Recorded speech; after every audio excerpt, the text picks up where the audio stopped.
Mega project जो भारत को हमेशा हमेशा के लिए बदल कर रख देगा। दोस्तों, आज तक कभी कोई इस समस्या का समाधान नहीं खोज पाया है भारत के साथ। भारत की पॉपुलेशन दुनिया की 18% आबादी को रिप्रेजेंट करती है, जबकि भारत के पास दुनिया का केवल 4% पानी ही मौजूद है। भारत में जहां एक इलाका लगातार साल दर साल मानसून में बाढ़ग्रस्त हो जाता है, वहीं एक दूसरा इलाका ऐसा भी है भारत के अंदर जो सालों साल से सूखा ही पड़ा है। और दोस्तों, अब भारत में एक ऐसा मेगा प्रोजेक्ट काम कर रहा है जो भारत के अंदर बाढ़ग्रस्त इलाकों में बाढ़ आने से रोकेगा, सूखाग्रस्त इलाकों को पानी देगा ताकि वो भी वहां पर भी हरियाली आ जाए, देश की पानी की जरूरत भी पूरा करेगा और देश को 34,000 मेगावाट की बिजली भी देगा, देश को एक रिवोल्यूशनरी ट्रांसपोर्ट सिस्टम भी देगा। जी हाँ दोस्तों, आपके दिमाग में चल रहा होगा कि आखिर ऐसा क्या करने वाला है भारत। भारत एक बहुत बड़ा मेगा प्रोजेक्ट लेकर आया है, रिवर लिंकिंग प्रोजेक्ट RLP, जिसमें भारत की 30 नदियों को 37 लिंक्स के माध्यम से जोड़ा जाने वाला है। लिस्ट हम आपको बताएंगे कौन कौन सी नदियों को जोड़ा जाने वाला है। और आपको बता दें दोस्तों, भारत की 30 नदियां, हर साल इनका पानी लगातार बहता था और समुद्र में वेस्ट हो जाता था। ना इन नदियों पर डैम थे, ना इन नदियों का पानी जहां जरूरत है वहां जा पाता था। जब बरसात तेज होती थी तो इन नदियों में बाढ़ आती थी, नतीजतन उसके तटवर्ती जितने भी इलाके थे, जितने भी शहर थे, जितने भी गांव थे, वो सब बहा जाया करते थे। पूरा पानी जो भी आता था वो इन्हीं नदियों में आता था। तो रेस्ट ऑफ द जगहों में होता ये था, बाकी जगहों में ये होता था कि वहां सूखा पड़ जाता था। भारत का अगर ये मेगा प्रोजेक्ट बनकर तैयार हो गया दोस्तों, RLP रिवर लिंकिंग प्रोजेक्ट, तो पूरे देश के अंदर पानी की सप्लाई यूनिफॉर्म हो जाएगी और पूरे देश के अंदर जो किसान है वो फिर उसके बाद मानसून पर डिपेंड होना छोड़ देंगे। दोस्तों, ये एक ऐसा मेगा प्रोजेक्ट है जो देश को सीधे सीधे वापस सोने की चिड़िया बना सकता है। तो बड़ा ध्यान से सुनिएगा, आखिर RLP काम कैसे करेगा, कौन कौन सी नदियां इसमें लिंक होंगी, इतनी सारी नदियों को जोड़ने के लिए कितने डैम और कितने नहर और कितने स्टॉप डैम्स बनाए जाने वाले हैं, क्या इसके लिए नदियों का रुख मोड़ना पड़ेगा, क्या भारत सरकार के पास इतना फंड मौजूद है कि वो इस पूरे प्रोजेक्ट को पूरा कर सकती है, क्या भारत की 30 महान नदियों को जोड़ने का काम भारत सरकार कर सकती है। आइए जानते हैं इस वीडियो में। सोचिए कैसे भारत के बारे में, कल्पना कीजिए कैसे भारत के बारे में जहां पानी की कमी केवल कल्पनाओं में हो। सोचिए कैसे भारत के बारे में जहां बाढ़ और सूखे को खत्म करना केवल एक बटन के स्विच के क्लिक जितना आसान। सोचिए उस भारत के बारे में जहां खेती में इस प्रकार की हरियाली उभरे जैसी आज तक कभी नहीं उभरी। दोस्तों, ये किसी फ्यूचरिस्टिक नॉवेल की कहानी नहीं बल्कि एक रियलिटी है।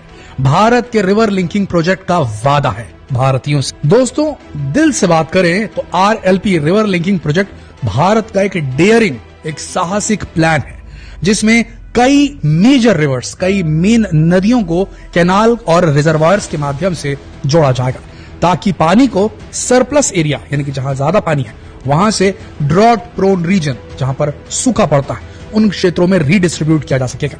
दोस्तों, ये एक विराट कदम है देश की पानी की समस्या को खत्म करने का, जिसमें सीरीज ऑफ डैम्स बनाए जाएंगे, सीरीज ऑफ कैनाल सिस्टम्स बनाए जाएंगे। एक ऐसा इरिगेशन सिस्टम डेवलप किया जाएगा रिवर लिंकिंग प्रोजेक्ट के चारों तरफ कि भारत के हर इलाके तक पानी पहुंचे, जहां सरप्लस है, जहां ज्यादा है वहां से कम की तरफ पहुंचे। और इसके लिए बेहतरीन इंजीनियरिंग टेक्नोलॉजी का इस्तेमाल किया जाएगा। सबसे बड़ी बात यह है कि इस प्रयास को पूरा करने के लिए हमें नदियों के डायरेक्शंस को मोड़ना पड़ेगा ताकि एक नदी दूसरी नदी से जोड़ सके, और इसमें समय लगेगा, रिसोर्सेस लगेंगे और फंड्स भी लगेंगे। दोस्तों, ये रिवर लिंकिंग प्रोजेक्ट की जो परिकल्पना है ये ब्रिटिश काल से शुरू हो चुकी थी। ये चेक किया गया, ये एनालाइज किया गया कि भारत का एक इलाका साल दर साल बाढ़ग्रस्त रहता है और एक इलाका लगातार सूखा रहता है, तो क्या नदियों को जोड़कर इसकी समस्या से समाधान पाया जा सकता है। इसके बारे में आर्थर कॉटन नाम के एक ब्रिटिश इंजीनियर ने 19वीं सेंचुरी में प्रपोज किया था कि जो मेन नदियां हैं भारत की उन्हें लिंक कर देना चाहिए और इससे ट्रेड बढ़ेगा, ट्रेड यानी कि व्यापार बढ़ेगा। नदियों का जो रास्ता है उसे इनलैंड ट्रांसपोर्ट के लिए इस्तेमाल किया जाएगा, बोट चलेंगी एक शहर से दूसरे शहर जाने के लिए। इन जो नदियों का जो लिंक बना हुआ है उसका इस्तेमाल किया जाएगा, इससे ट्रेड भी बढ़ेगा और पानी की कमी भी दूर होगी। तो आर्थर कॉटन नाम के एक ब्रिटिश इंजीनियर के दिमाग में ये आइडिया आया था 19वीं सेंचुरी को, पर यह पूरी तरीके से परिष्कृत नहीं था। फिर आया 1990 का दशक, जिसमें डॉक्टर KL राव, जो फॉर्मर इरिगेशन मिनिस्टर थे, सिंचाई मिनिस्टर थे, आपको बता दें वो ऐसे सिंचाई मिनिस्टर नहीं बने थे, उनके पास डैम डिजाइनिंग का बहुत बड़ा एक्सपीरियंस था। डैम डिजाइन क्या करते थे तो उन्होंने परिकल्पना की थी कि नेशनल वाटर ग्रिड डेवलप करना चाहिए देश के अंदर, जिसमें नदियों को जोड़ा जाना चाहिए। उसके बाद टालमटोल करते करते करते उसके बाद अब जाकर जो प्रोजेक्ट है इसे नेशनल प्रोजेक्ट का दर्जा दे दिया गया है और अब इस पर अब जो है काम बहुत बड़े लेवल पर चल रहा है। दोस्तों, भारत को रिवर लिंकिंग प्रोजेक्ट से बहुत बड़ा फायदा होने वाला है। पहला, एनहांस्ड एग्रीकल्चरल प्रोडक्टिविटी, ये बढ़ जाएगी, कृषि की उत्पादकता बढ़ जाएगी। इंप्रूव्ड वाटर अवेलेबिलिटी, जिन इलाकों में पानी नहीं पहुंचा था वहां पानी पहुंच सकता है। हाइड्रो इलेक्ट्रिक पावर जनरेशन, हमने आपको बताया 34,000 मेगावाट की शक्ति मौजूद है देश की मेजर नदियों के अंदर बह रही है, हमें बस उसे निकालना है और वो इस RLP प्रोजेक्ट के माध्यम से किया जा सकता है। अब सवाल आता है कि कौन कौन सी मेन नदियों को जोड़ा जा रिवर लिंकिंग प्रोजेक्ट के माध्यम से। Number 1, Brahmaputra, Ganga, Yamuna, Mahanadi, Godavari, Krishna, Kaveri, Pennar, Ghaggar river, Sabarmati river, Chambal river. तो इन सारी जो नदियों को जोड़ा जाने वाला, और भी कई नदियों के नाम है जो अलग अलग इलाकों से निकलते हैं। दोस्तों, प्रोजेक्ट इतना बड़ा है और इतने सारे फायदे देने वाला है तो उसके सामने कुछ चुनौतियां भी है। पहली चुनौती है टेक्निकल हर्डल्स। अलग अलग टेरेन में अलग अलग जो जमीन की सतहें होती हैं वहां पर अलग अलग प्रकार के डैम्स लगेंगे। अलग अलग नदियों का बहाव अलग है तो अलग अलग तरीके से उनको हैंडल करना पड़ेगा। इसके बाद फाइनेंशियल कंस्ट्रेंट्स भी आएंगे, पैसे की कमी भी हो सकती है।